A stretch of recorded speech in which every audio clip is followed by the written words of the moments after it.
Ерөнхий би дүгнэлтийн чанартай 2-3 зүйл хэлье гэж бодож байна. Нэгдүгээр ерөнхий сайд худлаа хэлж байгаа. Тэр одоо төлөвлөгөө нэртэй гэрээ зурсан. Үнэн хэрэгтээ анхны одоо гэрээнд өөрчлөлт оруулсан байгаа шүү дээ. Энийг одоо бид хатуу ойлгох хэрэгтэй гэж бодож байна. Нийгэмд одоо энийг ярих хэрэгтэй гэж бодож байна. Ягаад гэвэл Дубайгаас хойш бүтэн одоо 14 хоног туж энэ гэрээг магтанд дуулсан.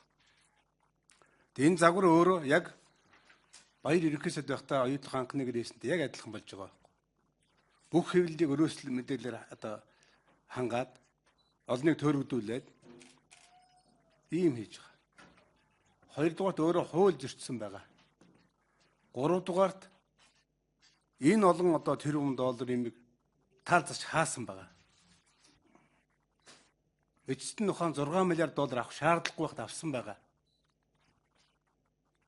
Энийг ерөөсөө ярихгүй нийгэмд хэвлэлийнхэн ч гаргахгүй байна. Ард түмэн төөрч нь 2 хуваагдсан байна.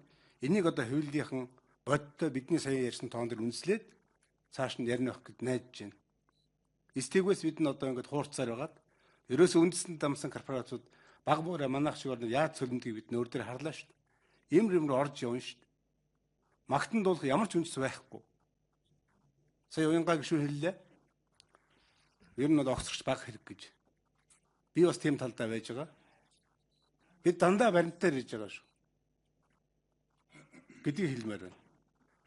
За дараачийн нэг юм бол оюутлахын гэрээг огт хөдлөхгүй зогссон юм шиг ярьсан. Бүтээн байгуулалтыг гэрээг биш л дээ. Энэ худлаа шүү.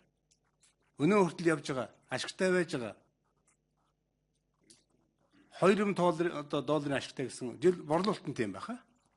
Ийм байгаа. Тэгэл яах тэр ингэдэг юм технологи байд юм биш. Ингэж хуурч хагаад худлаа хэлж хагаад эдийн засгийг унгааж хагаад улан шахаж хагаад ийм байдалд ордог. Яг энэ технологи явж ийнэ гэж хэлэх хэрэгтэй гэж бодож байна. Энийг ягаад ард нь мэдэхгүй байх хэрэгтэй юм. Их хурл хэлэхгүй л өөр хэн хэлэх юм. Их хурл үндсэн хуулийн дагуу бол ард нь төлөөлж тэдний төлөө ярих хэрэгтэй ганц субъект нь мөн шүү дээ. Ерөнхий сайдын бас нэг алдаа байна. Их хурл засгийн газар нь энэ тэнцвэн шиг ярьж байгаа. Үндсэн хуулийг говьлж ярьж байгаа. Ингэж болохгүй гэж бодож байна. Засгийн газар хэн байгуулд юм? Их хурл байгуулд юм. Их хурлыг хэн байгуулд юм? Ард түмэн байгуулд юм. Ингээд нэг нөгөөс урган гардаг эрх мэдлийг ингэж одоо говьлж өөрөө хэлэхтэй бол их хурл засгийн газар бити энэ гэрээнд оролцооч, бити энэ бүтээн байгуулалтанд оролцооч. Бизнесийн гэж яриад байгаа. Энэ цэвэр бизнесийн гэр ерөөсөө биш. Манайх шиг баг буураа жоох орны хувьд бол стратегийн орд. Бүгдээрээ оюутлахаа одоо хараад бидэнд байна шүү дээ. Харж байгаа үедээ бүгдээрээ. Тэгээ одоох нь ийм одоо ловер ийм хэлэгчд ирж хаад нөгөө тал нь баярлахгүй яах юм бэ энэ. Тэрийг одоо их сайхан хэлэж ярьж байгаа. Ингэж болохгүй.